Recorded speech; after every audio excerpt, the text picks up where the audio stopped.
Or perhaps they'll simply grant this particular user the ability to change their review, so that the feature is not widely abused. Look, I would even be okay with pressurized gas altering this particular review so that it reads as something more beneficial. Something along the lines of, this game is the best game. Let me start over. How about this? From the ashes of depravity rises the phoenix of quality.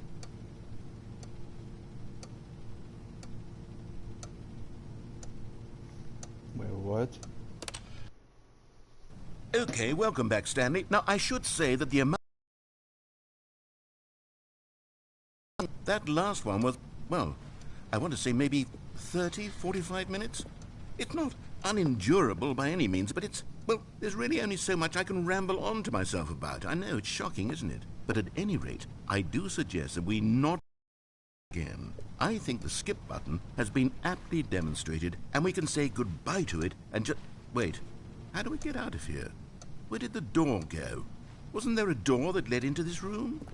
I do feel quite certain that there was one here before. How else would we have gotten into the room in the first place? I don't think one can enter a room without a door of some sort, or a window or something like that. Do you see a window anywhere?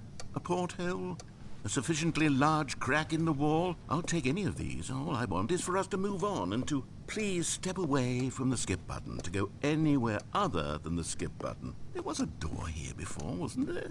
I swear there was. Where did it go? Can you maybe just ram your way through a wall? Is there any possibility that you could, say, slam your body into the wall until enough damage is done for you to be able to leave? Please, I'll take any option at all.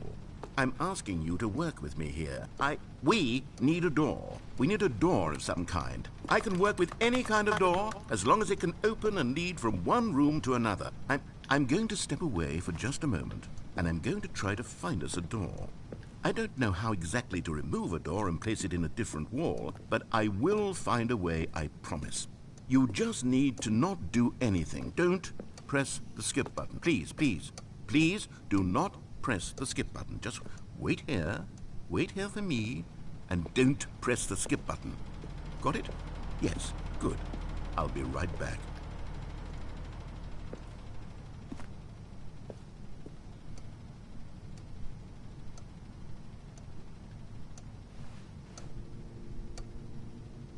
Okay.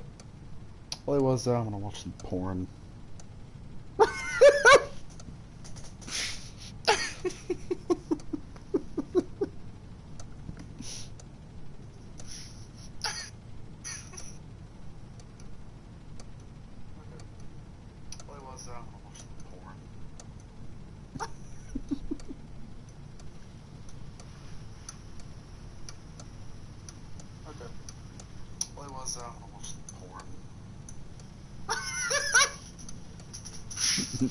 Is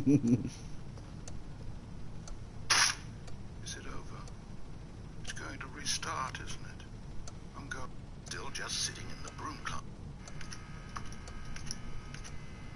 Stanley is a fucking idiot. It was baffling that Stanley was still... Stanley, really still in the broom closet.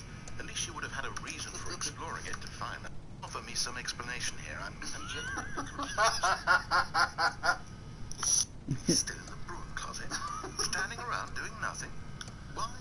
Please offer me some explanation here. I'm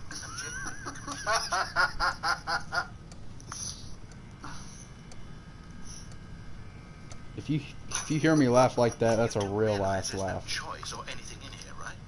If I'd said Stanley walked past the broom closet, at least you would have had a reason for exploring it to find out. But it didn't even occur to me because literally this closet is of absolutely no significance to the story whatsoever. I never would have thought to mention it.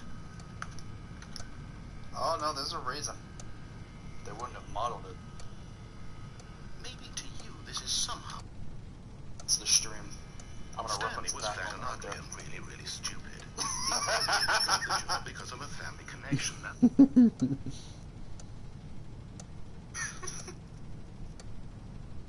How much longer am I gonna be here, bro? This is Told you I wasn't kidding about the poor thing. I'm genuinely serious. Tell me if you can name this one.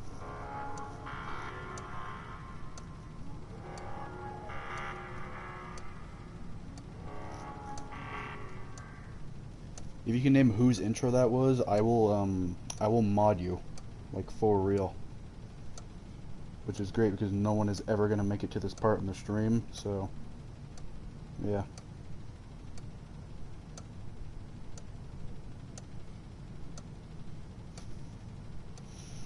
I guess we have to press the skip button. Sorry, narrator. Stanley, please don't push the button again. It's been 12 hours. You've just been frozen there. I don't know why the skips are getting longer, but they're really, truly getting longer, and my God, there's no way out of the room. Stanley, the door is gone. It's completely gone. I've looked at it from every angle. I've checked every one of those walls 1,000 times, and there's no door, Stanley. There's no door. There's just you and the button, and if you keep pressing it, I have no idea what will happen. I have no idea how long I'll be made to sit here, and more than anything else, I don't know how to stop you from pressing the button again. I can't control anything in this room, Stanley. I can't touch it, and I have to believe, I have to know that sooner or later, no matter how much I plead with you, you're going to press the button again. Why would you? I've been thinking and thinking, and I don't know what I can do to convince you otherwise. Oh my God. And it's all because of those reviews that I couldn't get out of my head. I just couldn't ignore the negative feedback. Why was it so important for me to fix the problem? Why did Cookie Nine's opinion matter so much to me? I've never even met Cookie Nine. I have no idea who they are. What would it ever really matter? But here I am. I'm fixating on every tiny negative thing that anyone ever says about me. The merest mention of one of my imperfections, and I become as impetulant as a child, wild and impulsive. I can't help myself. I can't stop myself from lashing out with a vengeful fury to alter and to change and to break anything unbroken, if only it pleases this one person who made a single negative comment. What does such an impulse serve? For whose benefit is this? And here I am now, stuck in a room, waiting for you to press this button, and to become frozen in time, knowing that you're going to do it, and that I'm going to be stuck all alone, and that I had the power to prevent it all from happening, if only I'd held my tongue. It's all out of my control now. Just you. Just your decision as to exactly when you're going to make me suffer, to leave me all alone. Surely you will. I don't doubt it.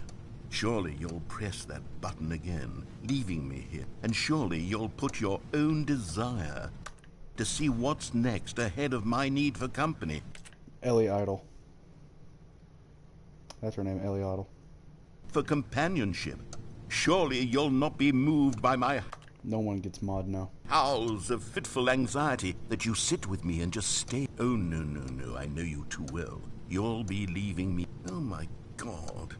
And it's all because of those reviews that I couldn't get out of my head. I just couldn't ignore the negative feedback. Why was it so important for me to fix the problem? Why did Cookie Nine's opinion matter so much to me? I've never even met Cookie Nine. I have no idea who they are. What would it ever really matter? But here I am. You know, at this point in the stream, I can just ramble about fucking whatever. No one's gonna join. No one's been here for like an hour. So I'm just gonna fucking say it. I'm gonna say it right here. And the only real person I could see maybe getting this far is Carter. Because a long time ago, he watched like a full Fortnite live stream of mine. You never know, he might watch this. So, I was gonna say it right now.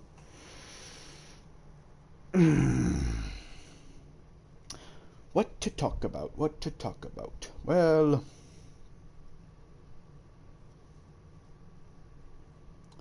for starters, I want to say Lakin likes me, but I don't know for certain. She might just be friendly. I mean, fucking everyone's friendly. Hell, I'm friendly. I like her back. I like Kelsey too, but I don't know. Me and Kelsey kind of just like we don't even we don't talk anymore. We don't talk anymore. Yeah, but seriously though, we barely chat like at all. We don't have any classes. Last time I talked to her was probably like 2 weeks ago. Hell, my affection for Lily's coming back, so that's amazing. That's great.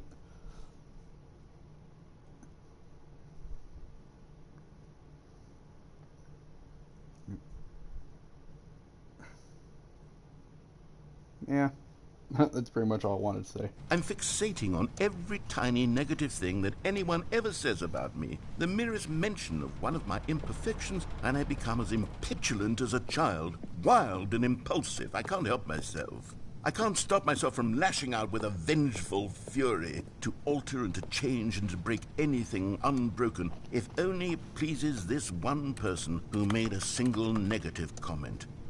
What does such an impulse serve? For whose benefit is this?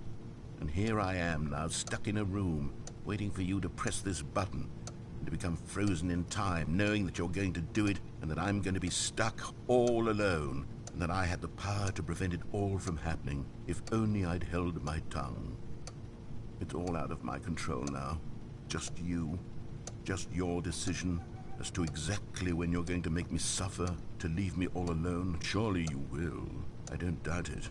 Surely you'll press that button again, leaving me here. And surely you'll put your own desire to see what's next ahead of my need for company, for companionship. Surely you'll not be moved by my howls of fitful anxiety, that you sit with me and just stay here. Oh, no, no, no, I know you too well. You'll be leaving me. Oh, my God.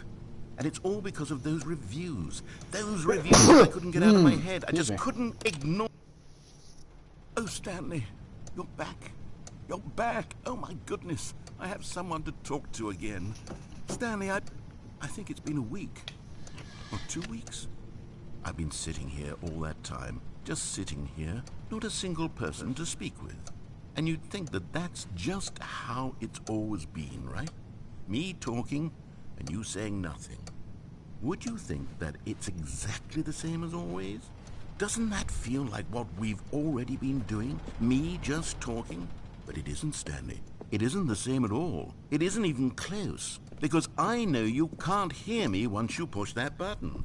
That's what I'm realizing now, Stanley. I'm realizing that I needed to know that someone was listening. I needed there to be a vessel through which my words were moving. It was the vessel I needed, Stanley, not the out. I just want to think about more people I find attractive. For the whole world to hear.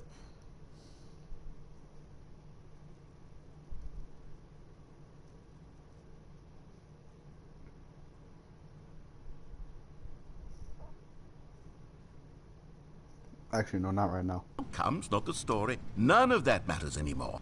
I'll give it all up. I'll give up every branching path. I'll burn my story to the ground. One single thing I need, and God, I can see now that I need it more than any, is to know that someone else is taking it in. These words that I'm saying, I need to know you can hear. Because maybe, Stanley, maybe, if you can hear me, then maybe it means I'm real. Maybe I'm not just a fiction. Was I scared of that all along? Perhaps, yes. Perhaps I've been scared this whole time, that if I stop speaking, I'll slip backwards into the silence and be consumed by it. I can't be taken by it, Stanley. I can't lose myself in the stretch of emptiness between you and me. When you press that button, you're still right there, but I know you're so tremendously far away, and in those moments, the emptiness folds itself outward in between the two of us, and I am suspended in its unyielding quietness. I can feel the edges of my reality curdling inward and decaying. I can tell that I am becoming less and less real. Yet to speak to you now, I am alive. I am truly and completely here. I am a being. I am someone. I am something.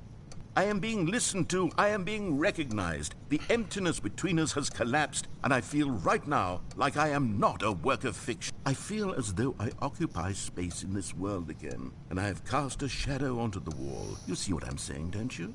You can see what this means to me. I'm so clear about it now, Stanley. I feel as certain about this as I've ever felt about anything at all. I feel renewed. I feel restored, and already I can sense the looming silence as you will press the button for the next time. What a terrible dread it strokes in my heart to think of it, to think of returning to such coldness. Come, let us sit in silence together here for just a moment. Let us anticipate it. Let us welcome it. Let us not run from it.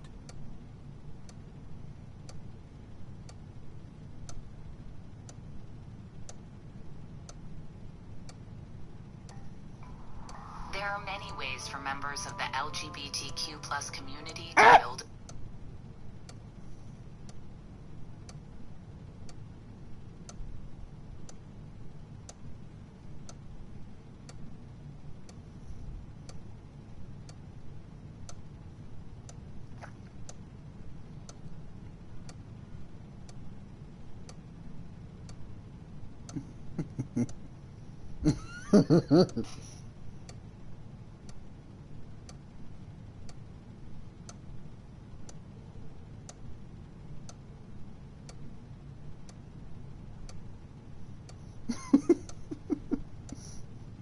Why is there an A on his burrito?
Oh, I'm sorry, guys. I was just making the thumbnail for the stream. Goodbye, narrator, for like 2 weeks or like a year.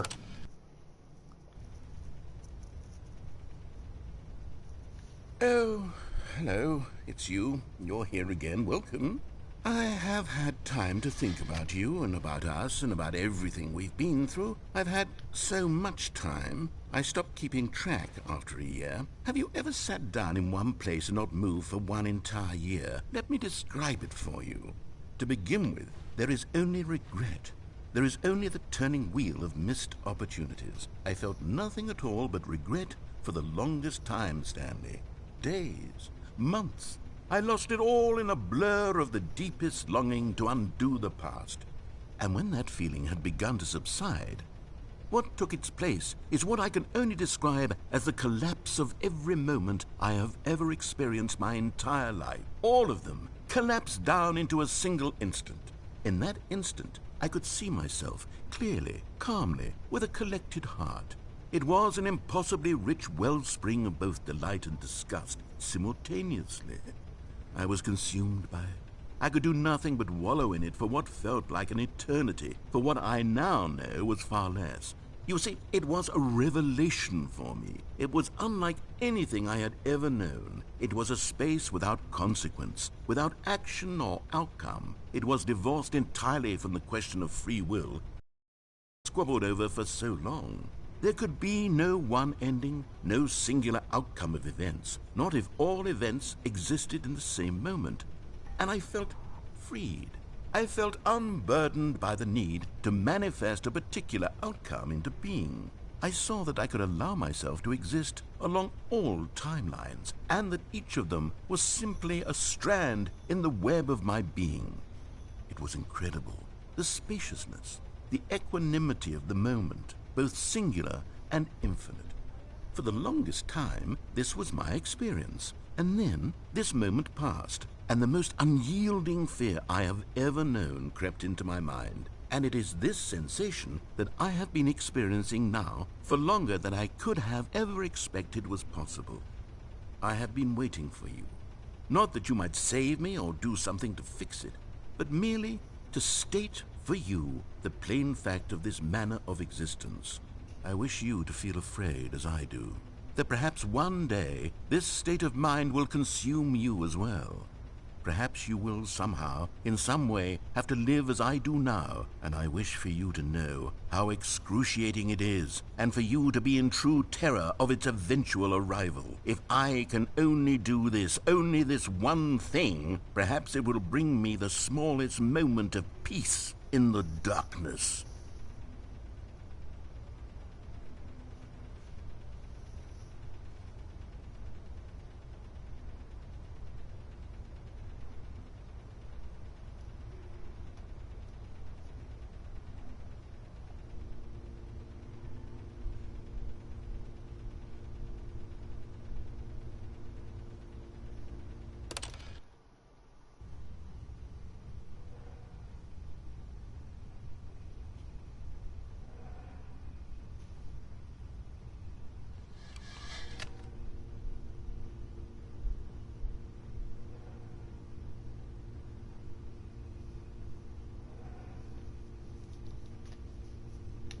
Is he dead?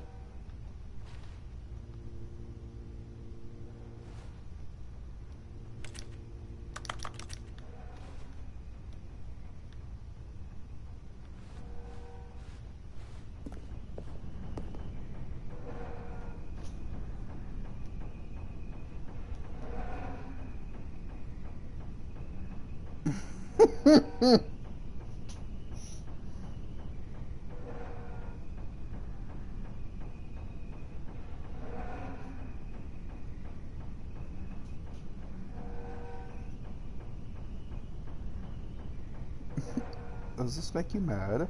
Question mark.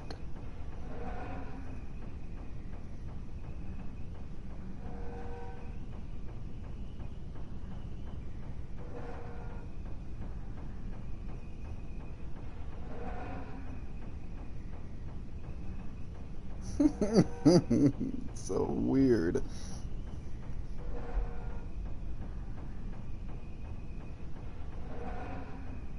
Yeah, I think the narrator died.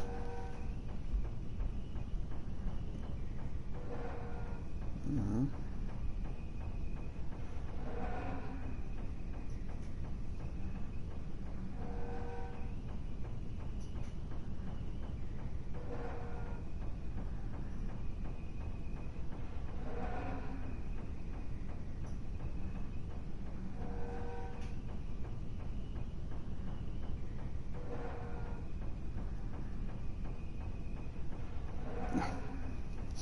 What was the emojis for?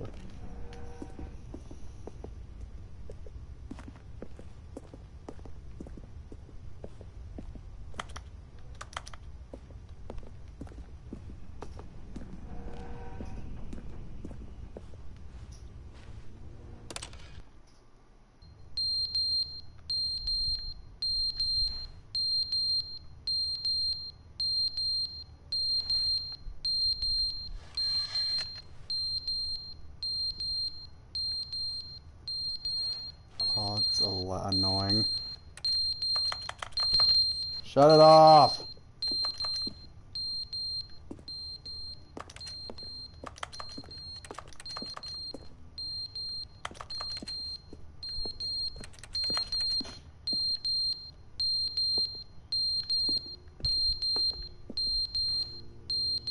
Wait, why is it... Wait a minute.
Okay, that's annoying.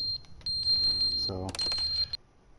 But they didn't understand the game was never meant to be funny. It was meant to have a point. It was meant to speak to the human condition. But where are the jokes? Where are the jokes? They bemoaned, they screamed, they gnashed their teeth and said, entertain us. It wasn't enough. They had to leave a pathetic little thumbs-down review and make all of their pitiful demands. But then, he's talking too much, they said. First, he didn't entertain us, now he won't shut up. It's the inconsistency, it's the lack of accountability, it's the unwillingness to examine with an uncompromising heart the words that they are speaking into the world, as though there were no consequences for a lack of cohesion in one's assessment of others. But of course, absolutely anyone can leave a review. So here's what we get. We get these demands that seek everything and are accountable to will say, oh, there should be a skip button. You should be able to freeze Stanley in place while the narrator sits there forever and ever. We want all of this in the new Stanley Parable. We demand it.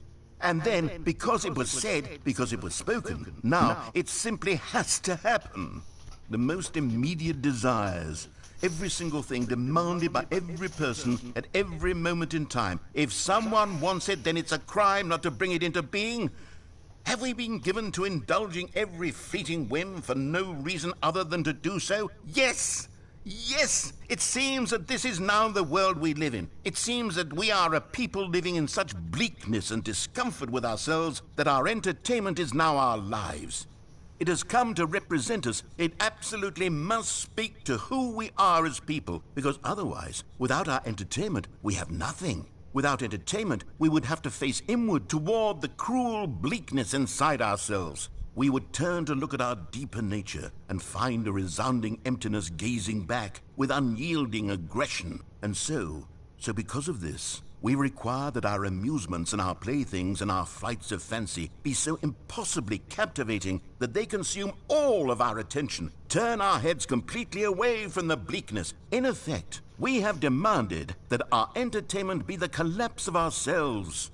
What a pitiful reflection of humanity these entertainments are. What a shameful mirror to the human spirit they project. I'm not mad. I'm not mad about any of this. I'm at peace with it. I am the calm center of gravity around which these perversions hurl themselves. I am a waypoint for reasonable and collected discourse. They're the ones who are mad. They're the ones who couldn't stand the idea of me using my game to try to say something. Maybe they were just jealous of me. Yes. Yes, of course. They've been jealous of me this whole time. They are mired in fear and insecurity and cannot help but attempt to tear me down. Is that freaking HGTV? I love how spacious the kitchen is now that you've raised the original tin ceiling, Chip. Oh, and these sliding barn doors add just the right homey touch, Joanna. You know who's got an even better homey touch, Chip? My new boyfriend, Butthead. Hey, baby. Get lost, you damn hippie. Butthead become Heisenberg.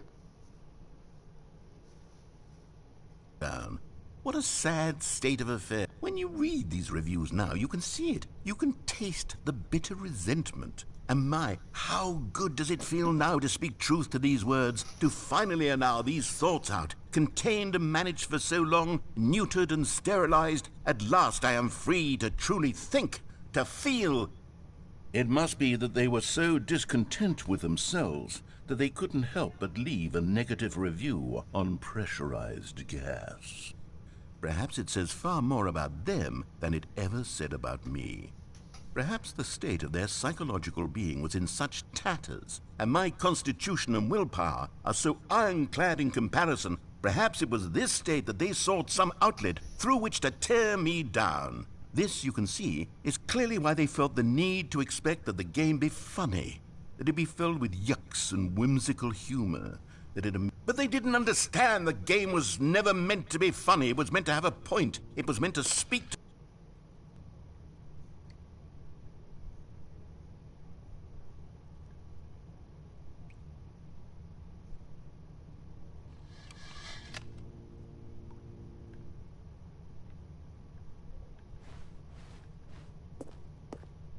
Now there's water.